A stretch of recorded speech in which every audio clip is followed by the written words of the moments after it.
고용 노동비라고 해야 되나요? 그 물가가 계속 올라가잖아요. 그죠? 인건비가 계속 올라가다 보니까 안 떨어지는 거야.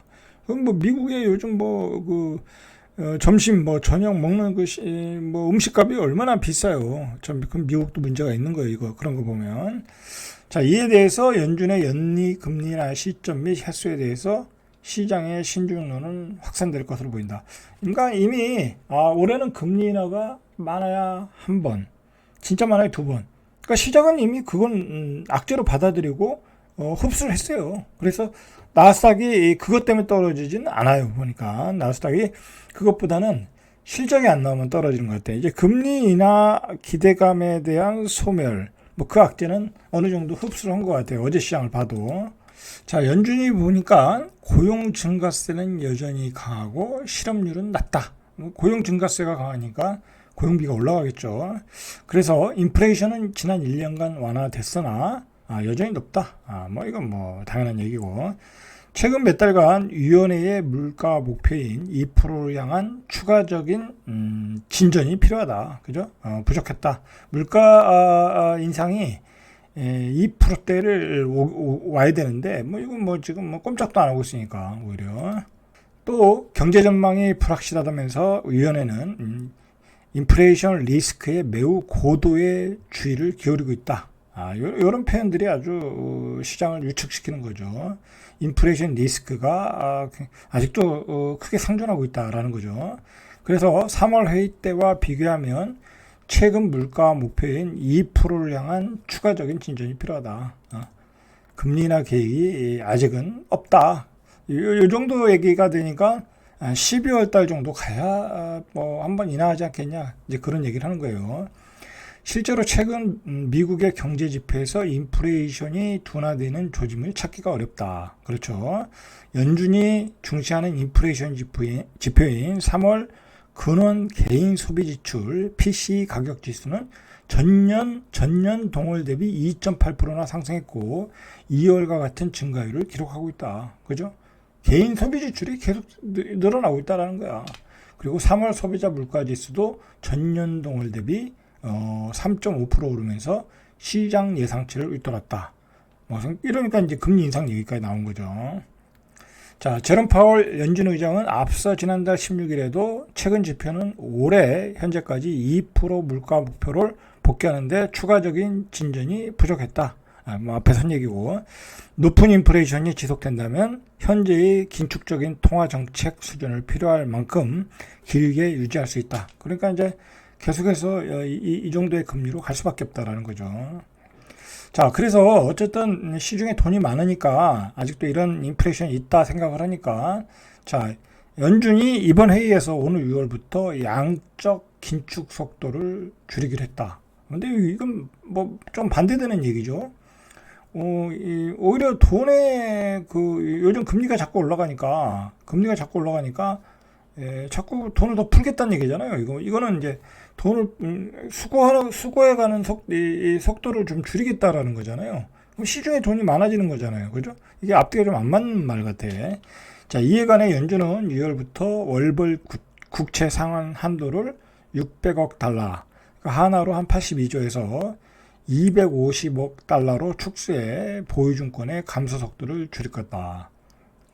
자, 기관 부채 및 주택 저당 증권에 대한 월 상한 한도는 350억 달러를 유지하고, 이 한도를 초과하는 원금 상환액은 국채에 재투자하겠다. 자, 양적 긴축 속도를 줄이겠다.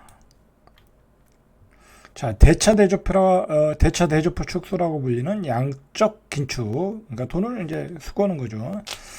연준이 보유 중인 채권을 매각하거나 만기 후 재투자하지 않는 식으로 시중의 유동성을 흡수하는 것을 말하는데, 연준이 QT 속도를 줄이기로 한 건 그만큼 유동성을 흡수하지 않겠다는 의미로 금리 상승 압박을 줄이겠다.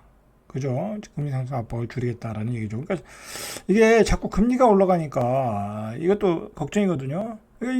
그러니까 돈을 시중에 좀 더 시중에 돈을 더 공급을 하겠다는 얘기잖아요. 돈을 더 걷어들여서 인플레를 막아야 되는데, 그러니까 이게 앞뒤가 안 맞는 말이야. 앞뒤가 안 맞아요. 그러니까 시중에서 돈을 걷어들이는 속도를 줄이겠다. 그죠? 그러니까 시중에 돈이 아직 많아야 금리가 떨어질 거 아니에요. 그러니까 그만큼 지금 금리에 대해서 부담스러워하는 거죠, 연준이. 사실 뭐 계속해서 그 미국의 월가의 대가들이 경고하잖아요. 금리가 이상되면은 뭐 이건 뭐 경제가 버티기 어렵다. 특히 미국 같은 나라가 뭐 채권이 5%면 그걸 누가 주식 투자를 하겠어요. 그죠? 미국의 주식 시장이 무너지는 거죠. 미국의 주식 시장이 무너진다는 것은 미국의 경제가 무너지는 거예요. 미국은 주식 시장이 버텨야 되는 거예요. 뭐 그건 우리나라도 마찬가지지만 미국의 주식 시장이 버티지 못하면 그거 어떻게 하겠어요?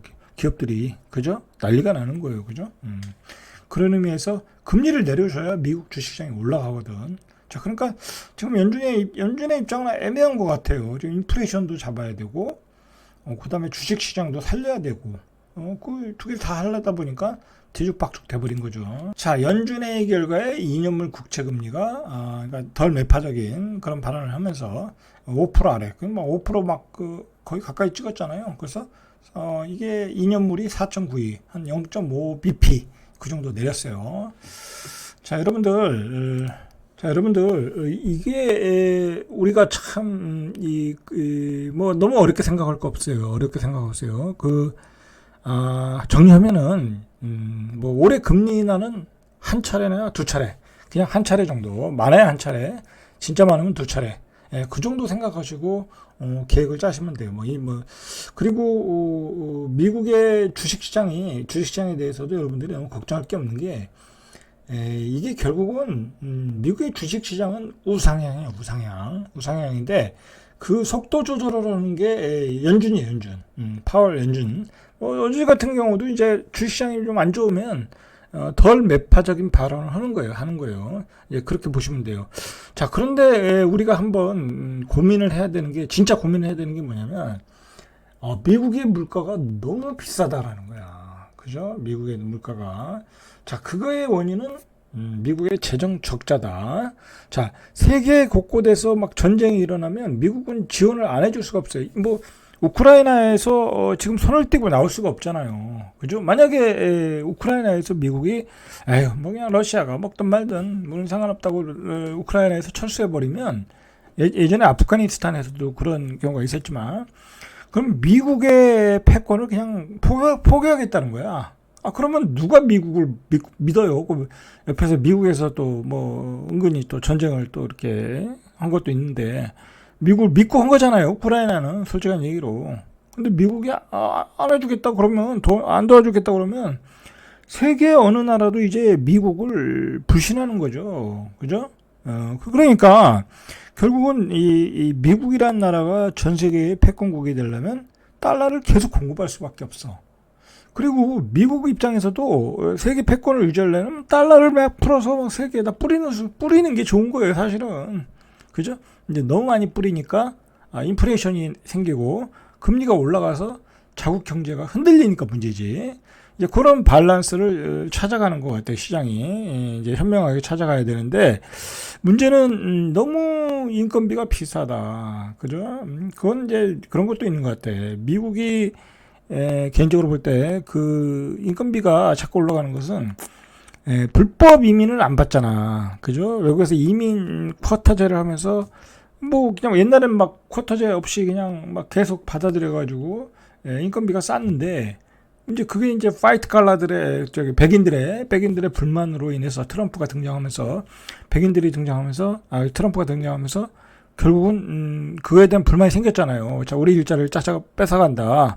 이민자들이 뭐 중국, 인도, 동아시아에서 온 이민자들이 다 우리 일자리를 뺏어간다. 그죠? 뭐 얼마 전에 보니까 로또 1등 당첨된데도 사람도 라오스에서 이민 온 사람이라고. 그러니까 세계 각국에서 오는 거야.